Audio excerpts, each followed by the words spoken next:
नमस्कार, विदर्भ टीवी में मैं चेतना आप सभी का स्वागत करती हूं। पिछले 6 महीनों से हम कोविड-19 के संक्रमण के साथ लड़ रहे हैं। कोरोना के बारे में हमने बहुत सारी जानकारी हासिल तो की है, लेकिन प्रॉपर ट्रीटमेंट किस तरह से लिया जाए इस बारे में हम बेहतर नहीं जानते हैं, जिस पर आज हम बात करेंगे कि कोविड-19 के सिम्टम्स दिखने पर किस तरह के टेस्ट कराने चाहिए, उसकी रिपोर्ट को किस तरह से समझना चाहिए और उस पर प्रॉपर मेडिकल ट्रीटमेंट क्या होनी चाहिए। इस बारे में जानकारी देने के लिए हमारे साथ बने हुए हैं डॉक्टर राकेश श्रीवास्तव। उनके बारे में अगर आपको जानकारी दूं तो वो 1980 में MBBS किया हुआ है और MD की डिग्री उन्होंने 1984 में ली है नागपुर से। अमेरिका के हार्वर्ड से ट्रेनिंग लिया है उन्होंने कैंसर पर, और इंग्लैंड में WHO के माध्यम से ब्लड बैंक की भी ट्रेनिंग उन्होंने ली है। इंडियन मेडिकल एसोसिएशन के प्रेसिडेंट रह चुके हैं 98 और 99 के दौरान। कोविड-19 वेंटिलेटर ट्रेनिंग प्रोग्राम के कोऑर्डिनेटर भी वो रह चुके हैं और इस दौरान उन्होंने 6225 लोगों को ट्रेनिंग दी है, जिसमें MBBS, BAMS और अलग अलग क्षेत्र के जो लोग हैं जैसे कि WCL, NMC के जो एम्प्लॉयज़ हैं उन्हें ट्रेन किया है। तो इस वक्त हमारे साथ वो बने हुए हैं और हमें पूरी तरह से जानकारी देंगे, जिससे कि आप भलीभांति समझ सकते हैं कि किस तरह से हमें कोरोना पेशेंट के बारे में हमें जानना चाहिए और प्रॉपर ट्रीटमेंट क्या होगी। कई बार ऐसा होता है कि हमारे घर का पेशेंट जो है वो एडमिट होता है, वहां पर फैमिली मेंबर्स को तो जाने की कोई गुंजाइश नहीं होती है, लेकिन अगर इस प्रोग्राम के माध्यम से अगर हम समझ पाए कि उन पर किस तरह का ट्रीटमेंट हो रहा है तो वो हमारे लिए बहुत ही एक अच्छी बात होगी, और इसीलिए आज हम ये प्रोग्राम लेकर आए हैं। तो हमारे साथ बने हुए हैं डॉक्टर राकेश श्रीवास्तव। सर, सबसे पहले नमस्कार, बहुत बहुत स्वागत है, आपने इतना वक्त दिया हमें और आज हम काफ़ी डिटेल में कोरोना की जानकारी को लेंगे। सबसे पहला सवाल आपसे ये करना चाहूँगी मैं कि कोरोना की गंभीरता क्या है। आज हम देख रहे हैं कि रोजाना लाखों की संख्या में पेशेंट्स पॉजिटिव निकल रहे हैं, हजारों की संख्या में पेशेंट्स की डेथ हो रही है। इसकी गंभीरता के बारे में क्या कहेंगे, और इसी के लिए आपने ट्रेनिंग वेंटिलेटर प्रोग्राम लिया है कोविड-19 का, तो उस प्रोग्राम के बारे में भी हम जानना चाहेंगे सर। नमस्कार चेतना, बहुत अच्छा प्रश्न किया है आपने। सबसे पहले ये बता दूं कि divisional commissioner doctor Sanjay Kumar जो MBBS और IAS ऑफिसर है, उनके विजन से मुझे कोऑर्डिनेटर नियुक्त किया गया कोविड-19 वेंटिलेटर ट्रेनिंग प्रोग्राम के लिए। जैसे हम आप देख रहे हैं कि हम लोग बेड्स तैयार कर रहे हैं, बेड्स की शॉर्टेज हो रही है। इन्होंने कोविड वॉरियर तैयार किया, यानी इन्होंने मुझे नियुक्ति इसलिए की थी कि मैं ये ओवरसी कर सकूं कि ट्रेनिंग कैसी चल रही है, और एक GMC में मेडिकल कॉलेजेस के विशेषज्ञ लोगों ने एक ट्रेनिंग प्रोटोकॉल बनाया और उसके हिसाब से फिर हमने ये ट्रेनिंग GMC ने, मेडिकल कॉलेज ने अपने कॉलेज में ट्रेनिंग ली अपने लोगों की, ताकि वक्त आने पर, और ये ट्रेनिंग आपको खुशी होगी कि ये मार्च से चालू की थी हमने, आज हम सितंबर में जूझ रहे हैं। हमारी 3 जून तक ट्रेनिंग ख़त्म हो चुकी थी। उस दौरान हमने I am really grateful to divisional commissioner for his guidance. इस दौरान हमने 6225 लोगों को ट्रेनिंग दिलवाई। मैंने ट्रेनिंग नहीं दिलाई, मैं कोऑर्डिनेटर कर रहा था। इस दौरान नागपुर के प्रतिष्ठित 18 हॉस्पिटल्स में लोगों ने सहयोग दिया। इसमें ट्रेनिंग के लिए हमारे पास कहाँ से लोग आए, हमारे पास नागपुर डिस्ट्रिक्ट, वर्धा, भंडारा, गोंदिया, चंद्रपुर, गढ़चिरौली के MBBS डॉक्टर्स, स्पेशलिस्ट डॉक्टर्स यानी MD वाले, नर्सेज क्लास 4, ये सब को हमने कोविड योद्धा तरीके से तैयार किया। हमें रियली, हम गवर्नमेंट मेडिकल कॉलेज के डीन डॉक्टर मित्रा और डॉक्टर केवलिया IGMC इनका मैं धन्यवाद देता हूँ। प्लस DDHS हमारे जायसवाल साहब थे, कलेक्टर हमारे रविंद्र ठाकरे जी थे, इन लोगों की सबकी मदद, संजय जायसवाल DDHS थे, इन लोगों की, और DHOs हमारे DHO थे, अभी जिला परिषद के CO है, NMC के कमिश्नर, इन सभी के योगदान से हमने 6025 लोगों को तैयार किया। इसमें 18 प्राइवेट मेडिकल कॉलेजेस का योगदान है, क्योंकि इन्होंने भी काफ़ी संख्या में लोगों को वहाँ ट्रेनिंग दी। रही गंभीरता की बात, ये कोविड योद्धा बन गए। ये बीमारी कोविड-19 किस तरह, क्यों हम इसको बोलते हैं SARS कोविड-19, हम 19 क्यों बोलते हैं? पहली बात तो ये बीमारी 31 दिसंबर 2019 में WHO चाइना ने नोटिफाई किया, वुहान सिटी में एक निमोनिया जैसा केस आया, जिसको 7 जनवरी 2020 में उसका एजेंट पता चला कि ये नोवल कोरोना वायरस है, इसलिए हम SARS-CoV-2 severe acute respiratory syndrome corona virus 2 बोलते हैं। और क्योंकि ये 2019 में इसका पहला हुआ था, इसलिए हम SARS-CoV-19 इसको कहते हैं। और ये वायरस है SARS-CoV-2 और बीमारी को हम कोविड-19 बोलते हैं। इसकी आप क्या प्रश्न पूछ रहे थे? गंभीरता की। तो गंभीरता का सवाल ऐसा है कि ये बीमारी आज की तारीख में अगर मैं आपको आंकड़े दिखाऊं तो इतना भयंकर स्वरूप ले चुकी है कि, और नागपुर में तो आज एकदम जैसे ब्लास्ट हो चुका है कोरोना का। वर्ल्ड में एक टाइम था जब अमेरिका में सबसे ज़्यादा केसेस थे, अब भारत दूसरे नंबर पे आ गया है, ब्राज़ील तीसरे नंबर पे आ गया है। अगर मैं केसेस का आंकड़ा, आज का आंकड़ा बताऊं तो आपको गंभीरता का पता चलेगा कि 2.91 crore persons are infected with the virus as on today world में। अमेरिका में जिसमें 67.08 लाख लोग हैं, इंडिया में 48.46 लाख लोग हैं, महाराष्ट्र में 10.60 लाख लोग हैं, और नागपुर का आंकड़ा 52,141। एक ज़माना था मार्च तक हमने ट्रेनिंग की, जून तक सिर्फ 200 केसेस थे नागपुर में। आज 2-3 महीने में इसका डबलिंग रेट इतना ज़्यादा हो गया है कि 52,141 केसेस हैं। इसकी बात ठीक है कि उसमें एक्टिव केसेस हमारे पास सिर्फ बहुत कम बचे हैं, लेकिन जो मात्राओं में डेथ हो रही है ये बहुत भयानक है।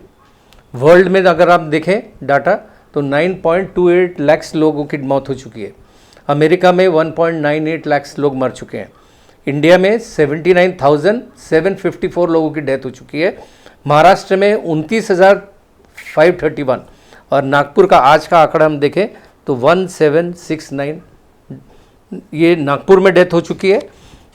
जबकि अभी धीरे धीरे हमारा नागपुर का रिकवरी रेट बढ़ रहा है और आज की तारीख में 74.61% है, क्योंकि हमारी टोटल 52,141 में से 39,149 रिकवर हो चुके हैं, ठीक होकर घर जा चुके हैं, और एक्टिव केसेस सिर्फ 12,992 है। तो इससे गंभीरता का पता चलता है। लेकिन हमने ये गंभीरता की बीमारी को पब्लिक जो सीरियसली नहीं लेनी चाहिए, हम इस मंच पे इसलिए आपसे डिस्कस कर रहे हैं कि मुझे रोज़ फ़ोन आते हैं, मैं कम से कम 100 से 200 फैमिलीज़ को लास्ट 2 महीने में, क्योंकि ये मैंने कोविड-19 की ट्रेनिंग ली थी, जबकि मैं पैथोलॉजिस्ट हूँ ना, फिजिशियन बन गया हूँ, लेकिन कोविड ट्रेनिंग में हमने क्या माध्यम से क्या सिलेबस होना चाहिए, क्या ट्रेनिंग लेती, तो मैं जगह जगह जाके देख रहा था कि भैया कैसी ट्रेनिंग हो रही है, क्या सिलेबस में पढ़ाया जा रहा है, ऑक्सीजन कब देना चाहिए, माइल्ड केसेस में क्या देना। तो हम करते करते फिजिशियन बन गए। तो मैंने सोचा कि ट्रीटमेंट प्रोटोकॉल एक गाइडलाइंस के भरोसे चलता है, एक टास्क फोर्स है महाराष्ट्र का जिसने बनाई है, हम वही टास्क फोर्स फॉलो करके ट्रीटमेंट अभी लोगों को दे रहे हैं, और काफ़ी लोगों को इससे फ़ायदा हो रहा है। जो सीरियस केसेस है उनको हम हॉस्पिटल की तरफ रेफ़र कर देते हैं। तो आपने जो ट्रीटमेंट की बात की है उस पर हम आएंगे, क्योंकि हम चाहेंगे कि जो लोग, जो व्यूअर्स देख रहे हैं, उन्हें भी पता चले कि प्रॉपर ट्रीटमेंट किस तरह से दिया जाता है। सबसे पहला सवाल आता है कोविड के सिम्टम्स का। सिम्टम्स दिखाई देने पर किस तरह के टेस्ट करने चाहिए? सबसे पहला प्रश्न आता है, जैसे भी किसी को सिम्टम आते हैं, जैसे कि किसी को दो टाइप के केसेस आ रहे हैं, एक असिम्टोमेटिक है, ग्रुप को एक्चुअली डिवाइड किया है, group 1, stage 1, stage 2A, stage 2B and stage 3। Stage 1 में भी माइल्ड के group A, B, C 3 type के केसेस हैं। ग्रुप A जो है असिम्टोमेटिक है। आज हमको आधे से ज़्यादा लोग कहते हैं मैं टेस्ट क्यों कराऊँ, मेरे तो फीवर ही नहीं है, मेरे घरवाली को हो गया है लेकिन मुझे तो कुछ नहीं है। तो ये एक असिम्टोमेटिक ग्रुप है। दूसरा सिम्टोमेटिक ग्रुप है। तीसरा कोमॉर्बिड ग्रुप है। अब जैसे ही एक घर में किसी को पॉजिटिव आता है तो घर में एक तरह का ब्लास्ट ही हो जाता है कि पता नहीं कौन सी बड़ी मुसीबत आ गई। तो पहले तो मैं आपको ये बताना चाहिए कि इतनी बीमारी बढ़ी हुई है, लेकिन घबराने की कोई ज़रूरत नहीं है, क्योंकि इसकी मॉर्टेलिटी रेट 1 से 2% से ज़्यादा नहीं है। ये तो साधारण स्वाइन फ्लू आया था कुछ 2015 में थे, 15 केसेस अगर आ जाते थे तो पेपर में छप जाता था। 141 केसेस के इतना प्रोपेगेंडा हुआ था। इसका जितने मात्रा में केसेस हो रहे हैं, परसेंटेज रिकवरी बहुत ज़्यादा है, तो ऐसे लोगों ने पैनिक नहीं होना चाहिए। तो जैसे भी हमारे पास कॉल आती है, तो पहले तो मैं एनएमसी वालों को भी शुक्रिया देना चाहता हूँ कि उन्होंने रैपिड एंटीजन टेस्ट जिसको बोलते हैं RAT, उसकी सुविधा चालू की है। अब हर जोन में 10 जोन में बटा हुआ है, कम से कम मुझे एग्जैक्ट फिगर तो नहीं मालूम, लेकिन कम से कम 25 से 30 रैपिड एंटीजन टेस्ट किए। जो साधारण आदमी है, सब तो ये नहीं रह सकते कि बहुत अच्छा से जाके हम RT-PCR का टेस्ट करा लें। तो जो घरों में इनको रैपिड एंटीजन टेस्ट के लिए हम भेज रहे हैं, तो ये अपने NMC के सेंटर्स में जाइए, 10 से 1 के बीच में ये फ्री हो रहा है। तो उससे हमको ये एक स्क्रीनिंग टेस्ट है, क्योंकि इसकी सेंसिटिविटी 30 to 40% ही है। तो ये अगर आपको रैपिड एंटीजन टेस्ट जो कर रहे हैं, वो कई लैब्स, प्राइवेट लैब्स को भी ऑथराइज़ किया है NMC के अलावा। अगर हम कर रहे हैं, अगर हमारा नेगेटिव आता है तो ठीक है, हमको रिपीट टेस्ट करना है। अगर हमको पॉजिटिव आता है तो भी हम ट्रीटमेंट चालू कर सकते हैं, लेकिन इसका कंफर्मेशन अल्टीमेटली RT-PCR टेस्ट से करना पड़ता है, क्योंकि इसके फॉल्स नेगेटिव भी हो सकते हैं। लेकिन जो अभी RT-PCR का जो टेस्ट है, ये गवर्नमेंट मेडिकल कॉलेज में हो रहा है। गवर्नमेंट मेडिकल कॉलेज में डॉक्टर खड़से सर देख रहे हैं, डॉक्टर मैडम राउत देख रही है, डीन के GMC में डॉक्टर भिसे देख रहे हैं, डॉक्टर मित्रा साहब के अंडर में एम्स में ये टेस्ट होने लगा है। वहाँ विभा दत्ता कर्नल है, उनके डिपार्टमेंट में डॉक्टर मीना मिश्रा देख रही हैं। और फिर शालिनी ताई में हो रहा है, डॉक्टर गोड़े के नेतृत्व में टेस्ट हो रहा है। प्लस 3 प्राइवेट लैब्स हैं जिसमें नागपुर में ये टेस्ट हो रहा है। पॉजिटिव आने पर किस तरह के ब्लड टेस्ट कराने चाहिए? चेतना, ब्लड टेस्ट कराने के पहले मैं थोड़ी सी RT-PCR के बारे में बताना चाहता हूँ। हमने चर्चा करी है एंटीजन की। RT-PCR, ये जो कोविड-19 का टेस्ट है RT-PCR, इसकी 100% स्पेसिफिसिटी है, लेकिन इसकी सेंसिटिविटी 63% है, और इसमें से 37% पेशेंट्स निगेटिव आ सकते हैं। तो ये भी ज़रूरी नहीं है कि अब निगेटिव कौन आते हैं, आइदर हमारा टेक्नीशियन ने बराबर टेक्निक से थ्रोट में और गले में डाल के वो नहीं लिया, स्वाब नहीं लिया, ये कुछ टेक्निकल एरर हो गया है, या किट में कोई एरर हो गया है, तब ये टेस्ट निगेटिव भी आ सकता है। लेकिन गोल्ड स्टैंडर्ड हम RT-PCR टेस्ट को पॉलीमरेज चेन रिएक्शन से करते हैं, ये अल्टीमेट जाना जाता है। RT-PCR के अलावा ट्रूनेट और एक और 2 टेक्निक से ये टेस्ट होता है। तो इसमें अभी आधे से ज़्यादा लोगों के बारे में लोगों को ये लगता है कि पॉजिटिव किसे बोलेंगे और नेगेटिव किसे बोलेंगे। तो नेगेटिव, अब इनमें 3 तरह की वैल्यूज़ दिखाई जाती हैं। एक वैल्यू रहती है RP टारगेट, ये RNA एक्सट्रैक्शन करते हैं जब, उसकी वैल्यू रहती है। अगर वो नेगेटिव आया तो टेस्ट आएगा ही नहीं। उसमें फिर एक RDRP वैल्यू रहती है, और तीसरी रहती है E टारगेट। तो बहुत सारे प्रकार के रिजल्ट्स मेरे हाथ में हैं कि हम नेगेटिव, अगर हर एक की एक CT थ्रेशोल्ड वैल्यू रहती है। पहले इंटरप्रिटेशन बताता हूँ कैसे इंटरप्रेट करेंगे। CT वैल्यू रहती है साइक्लिक थ्रेशोल्ड वैल्यू, इसकी value lab to lab, kit to kit variate होती है।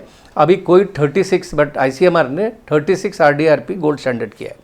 अगर आपके RDRP पॉजिटिव है, 36 के ऊपर 40.2 भी आ रहा है, और E टारगेट 39.1 आ रहा है, तो इसको हम निगेटिव इंटरप्रेट करेंगे। अगर ये वैल्यू, अगर हमारी ये वैल्यू 16 आती है RDRP, या 36 की 24 आती है, तो वो पॉजिटिव कहलाई जाती है। तो इसमें कट ऑफ वैल्यू है lab to lab variation, but 36 cut off value है। 36 के ऊपर जाने से ये टेस्ट निगेटिव हो जाता है। तो ये संक्षिप्त में वैल्यूज़ का है। इसकी गंभीरता कितनी है वैल्यूज़ की, ये भी एक चर्चा का विषय रहा है। कोई जैसे आपने पहले पूछा कि सीवियर किसको बोलते हैं, तो ये भी एक चर्चा का विषय था कि किस टेस्ट की वैल्यू। मुझे फ़ोन आते हैं कि सर, मैंने बोला रिपोर्ट बताओ यार, क्या रिपोर्ट क्या आई है। रिपोर्ट आमतौर पे समझ में नहीं आती कि किस तरह से इसे जस्टिफाई किया जाए, तो उसके लिए आपको बार बार प्रश्न किया जाता है। हाँ, तो जैसे भी आता है, मुझे फ़ोन आया, सर मैं पॉजिटिव हो गया, तो मैं उसको पहला प्रश्न पूछता हूँ कि यार अपनी रिपोर्ट देख, ये रिपोर्ट मुझे भेजो और बताओ तुम्हारी RDRP वैल्यूज़ कितनी आई है। जैसे इसकी RDRP पॉजिटिव 35 आई है और UD निगेटिव है, फिर भी हम इसको पॉजिटिव बोल रहे हैं। यानी E टारगेट निगेटिव है, RDRP 35 है, फिर भी हम इसको पॉजिटिव बोल रहे हैं, क्योंकि अगर ये 37 रहता तो शायद ये निगेटिव हो जाता।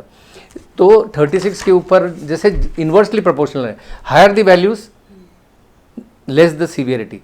अगर ये कोई बोलते हैं ये कंफर्म नहीं है कि 24 एक मार्कर है कि 24 के नीचे ज़्यादा सीरियस है कि 24 के ज़्यादा, ये कोई ऐसा कहीं लिखा हुआ नहीं है। लेकिन हमने ये बीमारी को, अगर RDRP वैल्यू 12 आ रही है तो उसको गंभीरता से लेना चाहिए।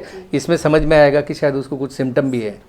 आप समझ रहे हैं, सिम्टम भी है। 35 वाले को असिम्टोमेटिक भी हो सकता है, लेकिन क्योंकि घर वालों का कराया, अपने साथ में घर वालों ने बोला कि चलो मेरे ड्राइवर का कर लो, किचन वाले का कर लो, तो हो सकता है कि आपका भी निकल जाए कुछ। हाँ, निकल जाए। तो इसकी गंभीरता इन्वर्सली है। 12-15 आ गया तो उसका सिम्टम्स नजर आएंगे। सिम्टम अगर नजर असिम्टोमेटिक भी रहेगा। ज़्यादा आएगा तो उसकी गंभीरता ज़्यादा है, वो उसकी स्प्रेड करने की संभावना ज़्यादा है, तो उसको आइसोलेशन करने में रखने की ज़रूरत ज़्यादा है। तो ऐसे में मैंने आपसे सवाल किया था कि ब्लड टेस्ट कौन कौन से कराने चाहिए, तो उसके बारे में क्या बताएंगे? ब्लड जैसे भी हमारे पास रिपोर्ट पॉजिटिव आती है किसी की, तो मैं इन लोगों को प्रिस्क्राइब कर देता हूँ कि भाई आपकी ब्लड टेस्ट पॉजिटिव आई है तो आपने कुछ टेस्ट करवा लीजिए, क्योंकि वो इंडिकेटर्स हैं कि वो कितनी सीवियरिटी है पेशेंट की, कि अगर सब रिपोर्ट्स नॉर्मल है और असिम्टोमेटिक है तो पेशेंट को हम घर में रख सकते हैं।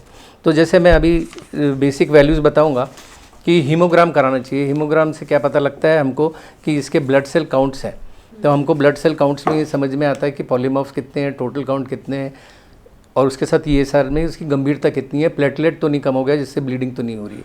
तो एक होता है ब्लड सेल काउंट, दूसरा ESR कराना पड़ता है, तीसरा हमको अब उसके जैसे कोई पेशेंट्स है किसकी किडनी ट्रांसप्लांट हुई, किसी के लिवर ख़राब है, किडनी ख़राब है, क्योंकि हर टाइप के व्यक्ति को ये हो रहा है, तो लिवर में अपने लिवर फंक्शन टेस्ट करना पड़ता है, किडनी फंक्शन टेस्ट करना पड़ता है, क्योंकि हमको ड्रग्स का इफेक्ट SGOT SGPT के प्रमाण पे बढ़ता है। किडनी फंक्शन में सोडियम पोटेशियम की लेवल, किडनी फंक्शन है तो उसको डायलिसिस करनी पड़ती है। हम इसके बारे में प्रत्येक बीमारी के बारे में बाद में आपसे डिस्कस करेंगे कि कौन सी बीमारी के लिए टेस्ट कैसे इंपॉर्टेंट होते हैं। बट कुछ स्पेसिफिक मार्कर्स हैं जो हमें कराना ही कराना चाहिए। वो एक है CRP, इसकी वैल्यूज़ 5 से कम आनी चाहिए। फिर से रिपीट कर रहा हूँ, C reactive protein less than 5 रहती है, 5 के ऊपर हो जाता है तो इसको हमको ऐसा लगता है कुछ इन्फ्लेमेशन है बॉडी में। दूसरा है आपका D डायमर। D डायमर की यूनिट्स लैब टू लैब तक होती है, लेकिन नॉर्मली लेस देन 500 गिन रहे हैं। अगर इसकी वैल्यू समझ लो 1600 आ रही है तो इसका संदेश है कि ये इसके बॉडी में काफ़ी प्लेटलेट्स, और तो ऐसे पेशेंट को एंटीकोगुलेंट देना पड़ता है हमको, तो इसको एडमिशन कराना पड़ेगा। तो D डायमर से समझ में आ जाता है कि पेशेंट को 3 टाइम ज़्यादा आ गया, अपने को भर्ती करना है। 500 के अंडर में है तो हम सोच सकते हैं कि भैया इसको घर में रखो। उसी प्रकार का एक और है इंटरलुकिन 6। इंटरलुकिन 6 की भी वैल्यू लेस देन 7 होती है।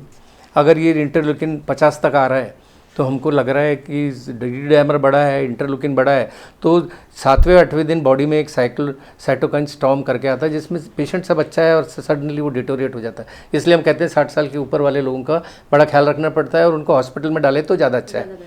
तो ये फिर तीसरा है अपना प्रोकैल्सिटिनिन, उसमें सेप्सिस बॉडी में इन्फेक्शन है या नहीं है वो पता लगता है। लेस देन, अगर ये लेस देन 0.5 है तो सेप्सिस के चांसेस कम है। जनरली लेस देन 1.5 आती है, हम सतर्क हो जाते हैं कि भैया इसको ज़्यादा कुछ इन्फेक्शन नहीं है। फिर LDH है जो मार्कर इन्फ्लेमेशन का है, वो हमने कराना चाहिए। फिर उसके बाद फेरेटिन है, सीरम फेरेटिन, इसकी वैल्यूज़ अगर बढ़ रही है तो ये भी एक संकेत है कि बॉडी में इन्फ्लेमेशन बढ़ रहा है, गंभीरता से इसको देखना चाहिए। कई पेशेंट्स का हमको कार्डियक पेशेंट्स का ट्रोपोनिन N और CPKM भी ट्राइग्लिसराइड का देखना पड़ता है। और कई पेशेंट्स में अगर फीवर रिस्पॉन्ड नहीं हो रहा है तो हम ब्लड कल्चर करते हैं। ये ब्लड टेस्ट हो गए। इसके अलावा हमको बेसलाइन हार्ट पेशेंट्स में ECG लेना पड़ता है। ECG इसलिए लेना पड़ता है कि ECG अगर QTC लेवल प्रोलॉन्ग हो रहा है, वो हाइड्रोक्लोरोक्विन अगर दे रहे हैं एल्डरली पेशेंट्स में, QTC प्रोलॉन्ग होना है तो वो दवाई बंद करनी पड़ती है। तो बेसिकली, और कभी कभी मैं आपको आगे बात करूँगा कि साइलेंट हार्ट अटैक क्या होता है, हाँ, और कैसे कोविड में हार्ट अटैक्स के रेट होते हैं। तो ये बेसिक इन्वेस्टिगेशंस, नॉर्मल वैल्यूज़ हमको मालूम होनी चाहिए। आपने रिपोर्ट में नॉर्मल वैल्यूज़, अगर पेशेंट को सब वैल्यूज़ नॉर्मल है तो वो हम सोचेंगे कि इसको घर में हम रख सकते हैं। एल्डरली को भी रख सकते हैं अगर वो कॉन्फिडेंट है, लेकिन किसको रख सकते हैं किसको नहीं रख सकते हैं इसका हम आगे हम बात करेंगे। इसके अलावा कुछ विटामिन की भी हमको जांच करनी पड़ती है, वो है विटामिन D, क्योंकि आजकल देखा गया है कि जिसकी बॉडी में विटामिन D की कमी है, आधे से ज़्यादा लोगों की विटामिन D की वैल्यूज़ 20 से कम ही आ रही है, तो हमको एक अब 60,000 यूनिट्स विटामिन D देना पड़ता है, उससे कोविड में बॉडी की इम्यूनिटी बढ़ती है। तो ये रहा आपका इसका इंटरप्रिटेशन। HRCT के बारे में क्या बताएंगे सर? उसकी सीवियरिटी के बारे में उसके इंडेक्स क्या होते हैं? HRCT तो जैसे हमने अभी डायग्नोज हो गया, हमने ये ब्लड टेस्ट करा लिए, सीवियरिटी पद समझ ली, तो अभी हमारा विषय क्या है, जनरल पब्लिक को ये समझना चाहिए, अरे डॉक्टर ने बोला भाई HRCT करा ले, तो ये basically high resolution CT chest और थोरैक्स का किया जाता है। अच्छा, इसमें HRCT में कैसा है कि ये कोई कई लोग पहले ही चले जाते हैं, कई लोग घबराते हैं कि अरे कौन वो RT-PCR में, क्योंकि अपन थ्रोट स्वाब गले से लेते हैं और इससे लेते हैं, तो CT चेस्ट कराने चले जाते हैं, ब्लड टेस्ट पहले करा लेते हैं कि भैया वो बाद में कराऊंगा। तो उसकी ग्रेडिंग की है HRCT की। इसमें कोराड सिस्टम में ग्रेड 1 टू ग्रेड 6 तक ग्रेडिंग की है और सिविरिटी का इंडेक्स दिया हुआ है।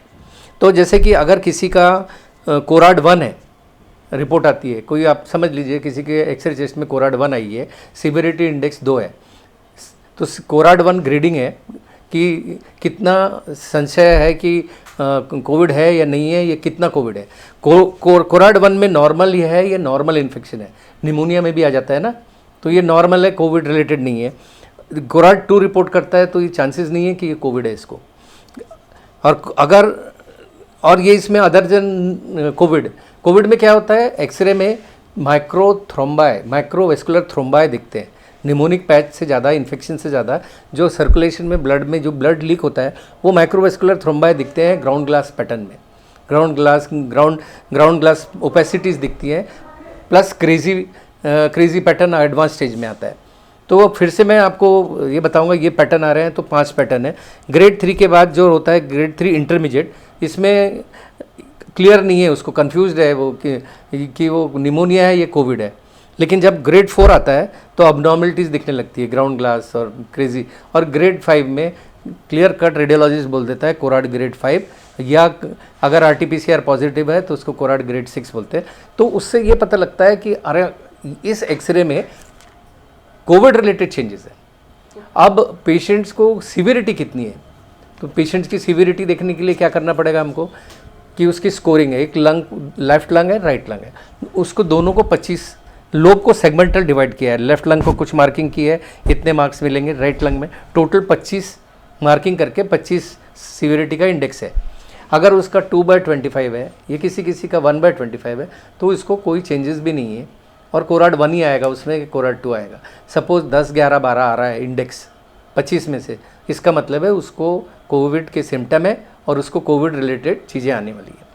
एक चीज़ इस विषय में बात करते करते और बता दूंगा कि ये जो CT वाली चीज़ें हैं ना, लोग 1 महीने बाद फिर से कराते हैं और बोलते हैं कि मेरा एक्सरे तो वैसे का वैसा दिख रहा है और पेशेंट का RT-PCR रिपोर्ट कोविड नेगेटिव हो गया।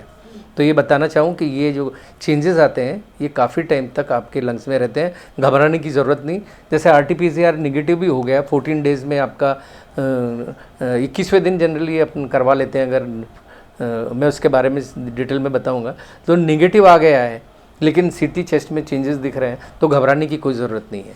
जैसे वायरस भी 10 दिन बाद रिप्लिकेट होना बंद हो जाता है, यानी पेशेंट इन्फेक्टिव होने से कम इन्फेक्शन में नहीं रहता है, तो अपने कोई घबराने की कोई ज़रूरत नहीं। 10, 11, 12 दिन जिसके घर में है, बट री इन्फेक्शन होने के चांसेस होते हैं, इसलिए मास्क पहनना, हाथ धोना, सैनिटाइज करना, ये बिल्कुल किसी ने एकदम लाइटली ये वायरस को लेना नहीं है।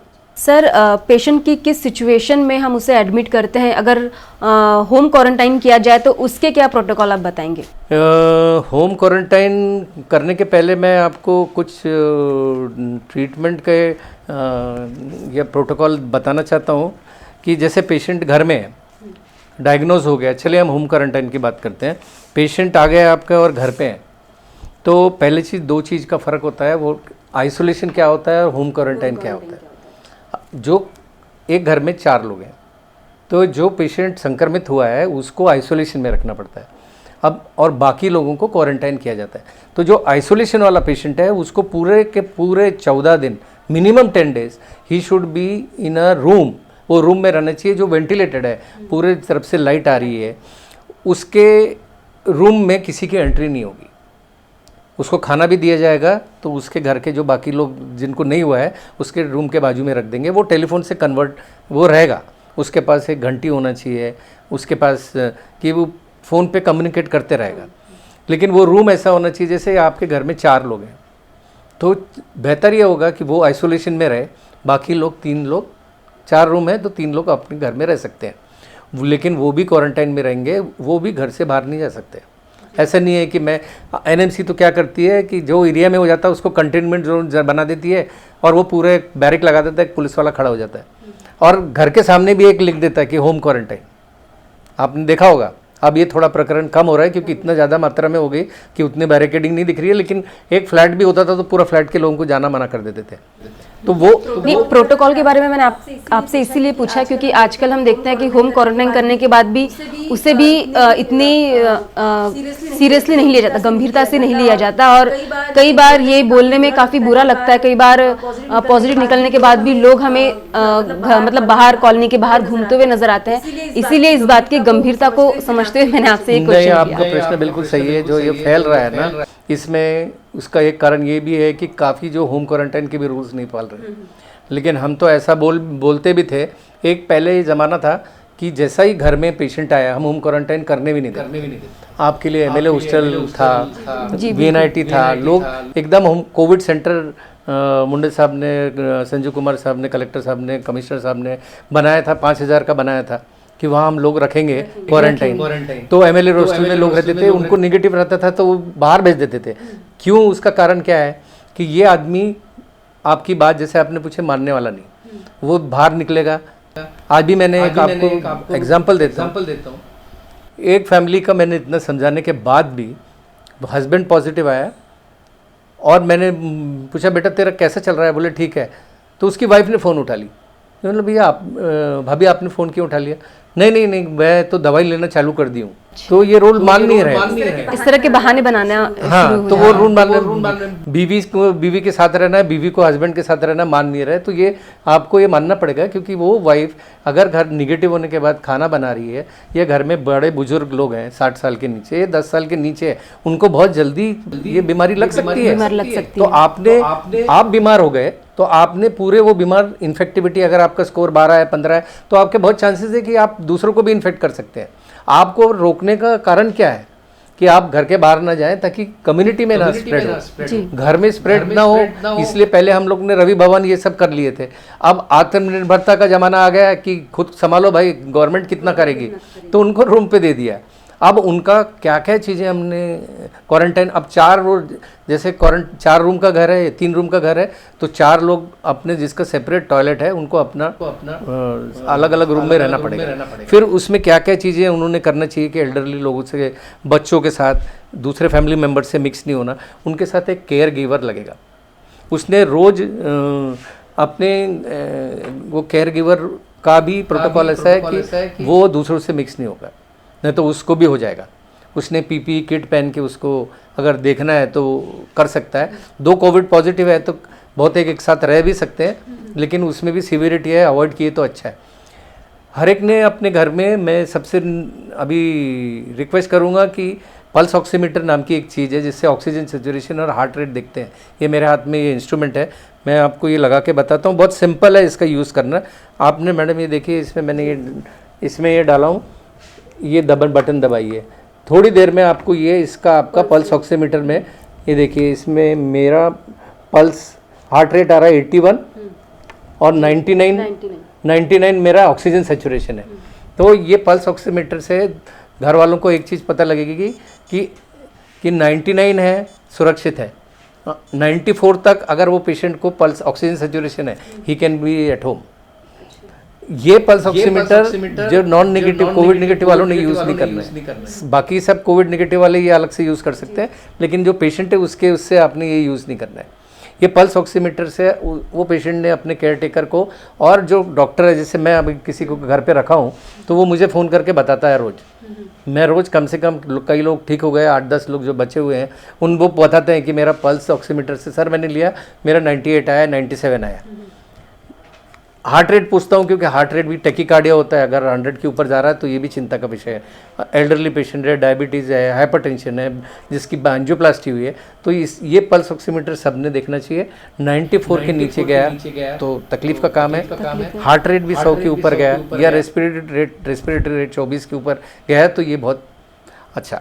इसके अलावा हमको हर एरिया का एक डिस्ट्रिक्ट सर्वेलेंस मेडिकल ऑफिसर होता है, ऑफिसर एनएमसी ने अप्लाई किया है। अब वो उसको भी रिपोर्ट करते रहना पड़ता है, क्योंकि अगर आप घर के बाहर पकड़े गए या मिल ले तो आपको फिर क्वारंटाइन कर देंगे बाहर, फिर आपको घर में रहने की सुविधा नहीं मिलेगी। और अगर आप और इसमें अगर पूछे तो जो आदमी बीमार है उसने डिस्पोजेबल प्लेट्स यूज़ करना चाहिए। बाकी लोगों ने जो भी बर्तन यूज़ कर रहे हैं उसको 1% हाइपोक्लोराइड सोडियम सोप से वॉश करना चाहिए। उसने हर एक ने अपना हाथ 10 बार खाना खाने के पहले, खाना खाने के बाद, और वो रूम में भी रहता है तो एयर में ये 3 घंटे तक वायरस घूमता है, इसलिए हम सामने नहीं देते। मैं आपसे इंटरव्यू ले रहा हूँ, आप संक्रमित है, और अगर मैं आपसे बोल रहा हूँ मैं संक्रमित है, तो ये पता नहीं चल रहा है कम्युनिटी में, तो इसलिए मास्क पहनना चाहिए। या इंटरव्यू के दौरान क्षमा चाहता हूँ, we are not using mask, but ठीक है 1 मीटर 2 मीटर का सोशल डिस्टेंसिंग रहना चाहिए। टॉयलेट्स बराबर यूज़ करना चाहिए, उसके कपड़े अलग रहना चाहिए, खाना अलग करना चाहिए। कोशिश ये करें कि जो चीज़ें हैं उसको बराबर डिसइंफेक्ट करें, सैनिटाइज करें, प्रॉपर होम क्वारंटाइन करें।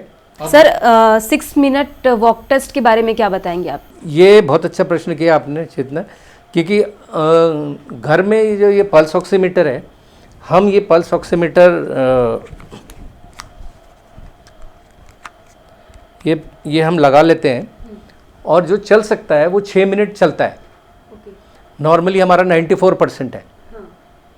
अगर हम चल रहे हैं और इसका 3% ड्रॉप हो रहा है या 94 के नीचे जा रहा है पल्स 3 मिनट के अंदर, अगर ज़्यादा नहीं जो चल सकता उसको 3 मिनट में उससे कम हो रहा है, तो फिर इसका ये इंडिकेशन है कि उसके लंग्स में कुछ चेंजेस आ रहे हैं, ऑक्सीजन सैचुरेशन कम हो रहा है, और इस टाइम उसने उसको डॉक्टर को कंसल्ट करना चाहिए और इसको इमीडिएटली भर्ती होना चाहिए।